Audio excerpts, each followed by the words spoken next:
Can you believe this? This Nigerian footballer was duped by a fraudulent football agent who promised him a career in Dubai, UAE. That's the story of Ahmed Geidam.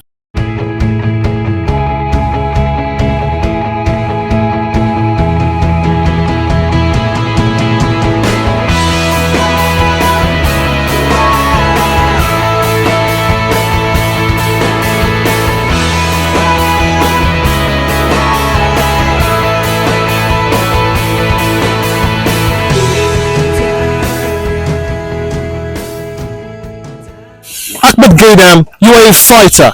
You are a good story for an African, a Nigerian precisely, who's hoping and aspiring to pursue their footballing career outside the shores of the country, to be dogged and fight through their woes. How did it go for you? Going back by my story, like every African child, especially Nigerian, we all love football. We grew up playing football, and the dream was always to play professionally, especially in Europe. So it wasn't easy, Nigerian parents wouldn't allow that, wouldn't support you. But then by the time I grow a bit older, I realized I wasn't really enjoying what I was doing. So I thought maybe football is really my calling. And then I decided, you know what, I'm going to take a risk and go after my career, after my dream, precisely. So, yep, then eventually it is what it is today. It didn't end up well. I met a fraudster who paraded himself as an agent, who promised me a career in UAE. Actually, I wanted to go to Europe, but then he told me, look, no, Europe is a bit challenging, but UAE is just coming up. Let me take you to UAE. It's going to be easy for you to start there. And all of that, all those sweet talks and stuff like that. I gave him all my money, all my savings and stuff. Then he brought me to Dubai, my first time in Dubai. And from there, it all was really a nightmare for me in the very beginning. We came here in 2020, February, just a couple of weeks before COVID. And then after that, he launched us at a hotel for a couple of days. And then later on, he took us to Dibba.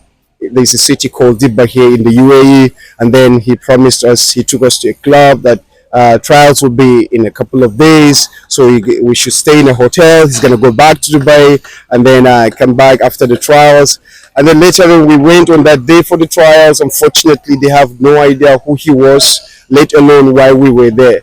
So that's when we realized it was over. And then by the time I put a call to him, at that moment, I realized I couldn't reach him. He fled the country. So I returned back to Dubai, clueless, because that was my first time in Dubai. I don't know nobody. I don't know anyway. So I returned to Dubai using a bus, and I don't have any idea where to go. Oh my God. So I was left on the street. I was thinking, what do I do? Who should I call? After when I already spent all my money, because the guy is a really unfortunate man. Even when I arrived, because he left me in Nigeria, he didn't come with me. He gave me a fake flight ticket. So I had to book another flight ticket and join him in Dubai. So even when I arrived, he kept taking money from me. So I was like, I trust him, he's a guy, he's going to help me study career, stuff like that. Whatever he said, done. Whatever he said, Then I found myself in that situation, and then I remembered I have a friend whom we studied together back in China. He's also a Nigerian. And fortunately, he was doing a program here in UAE, in Dubai precisely. So I put a call to him and then explained my situation and asked him if I could get help from him for a couple of days before I figure out what next in my life, because I quit my job back in Nigeria. I can imagine. I ended everything. I was like, you know what, I'm going for this. So that's how this guy took me in, gave me shelter, though he was living with his cousin, amazing people. I really appreciate what they did to me. And then I was sleeping with them on the floor. And then unfortunately, or should I say fortunately, then COVID happened. Okay. Then total lockdown. That was during that total lockdown, man. I was planning to get something going for myself and move out from there, because it wasn't really comfortable, living with them. But then lockdown happened and there was no way to move out. You were practically locked down with him in the same apartment. Absolutely, with nothing on me. and these guys gave me shelter throughout the lockdown, gave me feeding, every single thing. I couldn't appreciate them. So after the lockdown, I'm like you said in the intro, I was actually a fighter since growing up. I'm not this type of person who sit and wait. I always get out for myself. I always go and get things done for myself. Just hold yourself there. I mean, no one needs to be told that such a person that has such story like you is a fighter, right? So I knew from getting to hear your story, this guy is a dogged guy, man. Never say that. But of course, let's reflect on that gang moment, like we say in Nigeria, Yeah. when you realized that I was probably scammed. What went through your mind when you realized that, man, it looks like I've been taken for a fool? Well, to be honest with you, it was devastating. It was frustrating. At that very moment, what came to my mind was my mom, my parent precisely, because I was having a job in Abuja. I was doing well. Then I quit my job, So I promised my mom precisely that she should trust me on this, that it's gonna be okay, and I know what I was doing. It's gonna get better.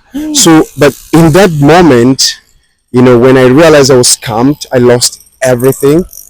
That's the first thing that hit me, man. I was like, how do I explain to my mom this is going on? Because I was literally out and completely lost, because that's what I should say, because I don't know Dubai. I had nothing, so it was really devastating. It still hit me whenever I remember this day. But hey, it is what it is. I've gone through worst even in the past. I always pick myself up and always get going. That's where we are today. Now, let's get back to lockdown, COVID, how that impacted and, of course, affected your trajectory in the UAE in Dubai.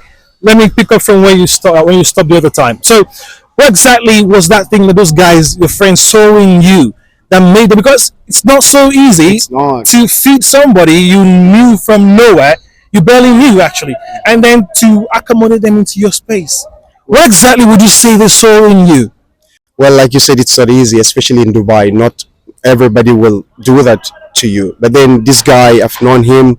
I mean, back in China, he's a great guy. I think it's that human aspect of him. He's really hearted person, and his cousin as well. His cousin, I have never met. I have no idea who he was, and at the time, he was actually the one paying for the room and stuff. So I was like, oh my goodness, this is really uncomfortable, because I don't want to be a burden on them, yeah. That's right. But then these guys, I mean, put everything aside, regardless of the fact we're in UAE and things are expensive and stuff like that. And while hearing my story, they knew I wasn't really making it up. They knew I went through stuff, I came prepared, but then unfortunately, so I think that's what actually, pushed them to allow me to stay and even help me through. And then most importantly, the lockdown, because at the time, if they kicked me out, I was going Where to will be, you go? yeah, I was going to be either on the street or under the bridge. I don't know.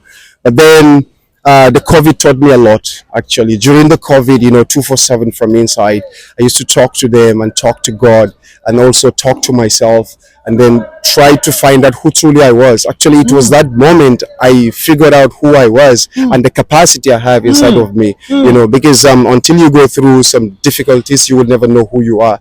So at that moment, I was like, you know what? I am going to fight for what I deserve in this world. I will not let this, stop me. And I have to say this: one person I always listened to during those moments was Steve Harvey. Steve Harvey is a great guy, a comedian in the United States, and then his story always resonate with me. So I look into his story. I realized he had went through a lot, and then compared to mine, it was nothing. So it's like, you know what? Pick yourself up, man. If Steve Harvey could rise from this situation, Absolutely. what about you? Absolutely, man. He went through a lot. He lost everything he ever had twice. For me, it was, I even had people supporting me, financially and stuff. So I decided, you know what? This is the moment you need to really, unleash the best in you. So after the COVID, I went out every single day. I go out, hustling on the street of Dubai, moving from up Al Nahda, Sharjah, what have you name it. Whilst that's also Ahmed Geidam, I mean, the natural, reaction of some persons would probably be, well, I tried my best, I did my all. it's probably time I gave up. Yeah. Why didn't you give up at that point? Why did you keep pushing? What made you think that you had more to offer your generation? Well, honestly, the most important, if there is one thing, it's my mom. It's my mom actually, because my mom was the reason I do whatever I do. Growing up, it wasn't easy. I grew up in um, uh, with a lot of troubles and stuff. So my mom used to tell me one thing that I always have it at the back of my mind. She told me, look, your dad never inherit whatever he has from his dad. He worked for it.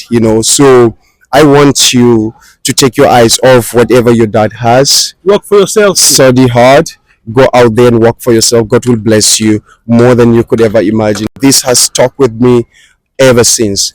So the first thing actually that it's my mom. I really want to make her proud. I want to make her, feel like she had given birth to a real star. To a real star. To a success story. So that's what actually made me, say, you know what? I don't give a damn what happened. I don't care what happened in the past. I'm moving forward. And I believe that what is coming ahead is going to be more than what was lost. I like the sound of that. Now, talk me through what they say about the Nigerian spirit. They never say the Nigerian spirit. The Nigerian spirit that doesn't die, doesn't give up, never gives up. Did you at any point feel like, well, Ahmed, I'm a Nigerian man, we know they carry last. Nigeria know they give up. Was there any time you felt like the Nigerian spirit in you probably are working and then you feel like, no, I wouldn't ever throw in the towel? Absolutely. I like that actually because you're absolutely right. But remember, there is a section, in Nigeria that we're actually known for nothing. I mean, precisely northeastern part of Nigeria, we are not really known for, and then making things happen for ourselves and stuff like that. So coming from that region, from that background, from that orientation, it wasn't easy actually. It took me time to ignite that Nigerian in me that, hey, they give up. We don't give up. I not go give up.